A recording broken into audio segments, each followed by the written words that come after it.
ಎನ್ಸಿಎಬಿ ಟೈಮ್ಸ್ಗೆ ಸ್ವಾಗತ. ನಾನು ದರ್ಶನ್ ಹುಣಸೂರು. ವಾಯುವಿಹಾರಕ್ಕೆ ಬಂದಿದ್ದಂಥ ಮಹಿಳೆಯನ್ನ ಎಳೆದಾಡಿ ಚುಂಬಿಸಿ ಪರಾರಿಯಾಗಿದ್ದವನನ್ನ ಬೆಂಗಳೂರಿನ ಕೋಣನಕುಂಟೆ ಪೊಲೀಸರು ಬಂಧಿಸುವಲ್ಲಿ ಯಶಸ್ವಿಯಾಗಿದ್ದಾರೆ.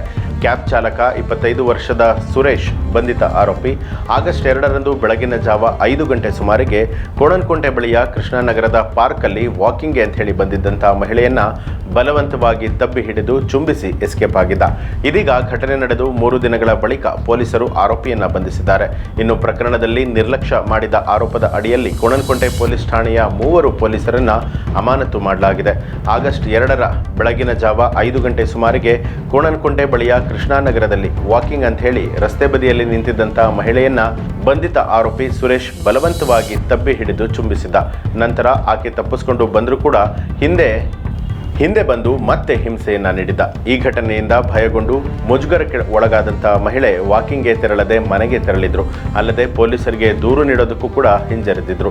ಆದರೆ ಘಟನೆಯ ವಿಡಿಯೋ ವೈರಲ್ ಆಗ್ತಿದ್ದ ಹಾಗೆ ಎಚ್ಚೆತ್ತುಕೊಂಡಂತಹ ಕೋಣನಕುಂಟೆ ಠಾಣೆಯ ಪೊಲೀಸರು ಸ್ಥಳಕ್ಕೆ ಭೇಟಿ ನೀಡಿ ಸ್ಥಳೀಯರಿಂದ ಮಾಹಿತಿಯನ್ನ ಪಡೆದುಕೊಂಡು ಆರೋಪಿಗಾಗಿ ಹುಡುಕಾಟವನ್ನ ನಡೆಸಿದ್ರು. ಆದರೆ ಈ ಬಗ್ಗೆ ಪೊಲೀಸರು ಪ್ರಕರಣವನ್ನ ದಾಖಲಿಸಿಕೊಳ್ಳದೆ ಸರಿಯಾದ ರೀತಿಯಲ್ಲಿ ಕ್ರಮವನ್ನ ತೆಗೆದುಕೊಂಡಿಲ್ಲ ಅನ್ನುವಂಥ ಆರೋಪ ಕೂಡ ಕೇಳಿಬಂದಿತ್ತು.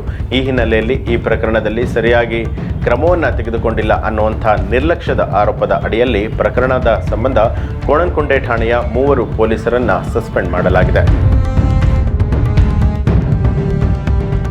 ಬಾಂಗ್ಲಾದೇಶದಲ್ಲಿ ಹಿಂಸಾಚಾರ ಭುಗಿಲೆದ್ದ ಬೆನ್ನಲ್ಲೇ ಅತ್ತ ಪ್ರಧಾನಿ ಶೇಖ್ ಹಸೀನಾ ಅವರು ದೇಶವನ್ನು ತೊರೆತಾ ಇದ್ದ ಹಾಗೆ ಇತ್ತ ಢಾಕಾದಲ್ಲಿ ಸಾವಿರಾರು ಪ್ರತಿಭಟನಾಕಾರರು ಪ್ರಧಾನಮಂತ್ರಿ ಅರಮನೆಗೆ ಮುತ್ತಿಗೆ ಹಾಕಿದ್ದಾರೆ.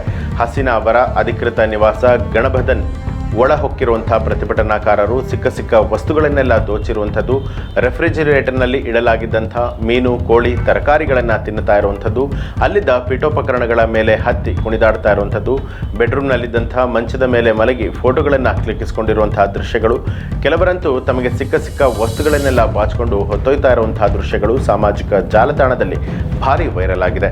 ಪ್ರಧಾನಿ ನಿವಾಸಕ್ಕೆ ಮುತ್ತಿಗೆ ಹಾಕಿದಂಥ ಪ್ರತಿಭಟನಾಕಾರರು ಶೇಖ್ ಹಸೀನಾ ಅವರ ಸೀರೆಗಳನ್ನು ಕೂಡ ದೋಚಿ ಕೊಂಡೊಯ್ದಿದ್ದಾರೆ. ಒಬ್ಬ ವ್ಯಕ್ತಿ ಸುಡುಕೇಸ್ ತುಂಬ ಸೀರೆಗಳನ್ನು ತುಂಬಿಕೊಂಡು ನನ್ನ ಪತ್ನಿಯನ್ನ PM ಮಾಡ್ತೇನೆ ಅಂತ ಹೇಳಿಕೊಳ್ಳುತ್ತಾ ಹೋಗ್ತಾ ಇರುವಂತಹ ಒಂದು ವಿಡಿಯೋ ಸಾಕಷ್ಟು ಸದ್ದು ಮಾಡ್ತಾ ಇದೆ. ಮತ್ತೋರ್ವ ಯುವಕ ಹಸೀನಾ ಅವರ ಸೀರೆಯನ್ನೇ ಉಟ್ಟು ಬಕೆಟ್ ಒಂದರಲ್ಲಿ ಬಟ್ಟೆಗಳನ್ನು ತುಂಬಿಸ್ಕೊಂಡು ಹೋಗ್ತಾ ಇದ್ದಾನೆ. ಈ ಫೋಟೋ ಕೂಡ ವೈರಲ್ ಆಗಿದೆ. ಹಸೀನಾರ ನಿವಾಸದಲ್ಲಿನ ಬಟ್ಟೆ ಬರೆ, ಆಭರಣ ಎಲ್ಲವನ್ನ ಕೂಡ ಪ್ರತಿಭಟನಾಕಾರರು ದೋಚಿರುವಂಥ ಸಾಕಷ್ಟು ವಿಡಿಯೋಗಳು ಸಾಮಾಜಿಕ ಜಾಲತಾಣದಲ್ಲಿ ಹರಿದಾಡ್ತಾ ಇದೆ.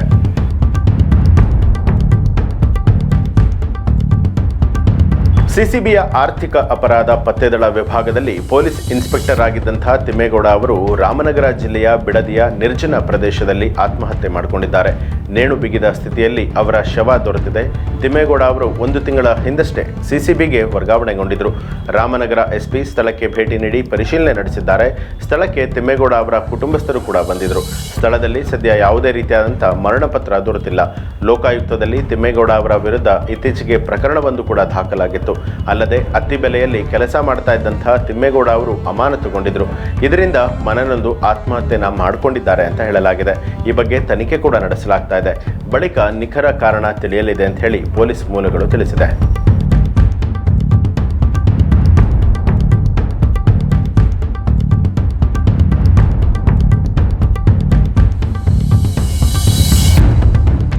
ಇವಿಷ್ಟು ಇವತ್ತಿನ ಪ್ರಮುಖ ಸುದ್ದಿಗಳು. ಮತ್ತಷ್ಟು ವಿಶೇಷ ಸುದ್ದಿಗಳಿಗಾಗಿ ನೋಡ್ತಾ ಇರಿ NCAB ಟೈಮ್ಸ್, ಅಪರಾಧ ಮುಕ್ತ ರಾಷ್ಟ್ರಕ್ಕಾಗಿ.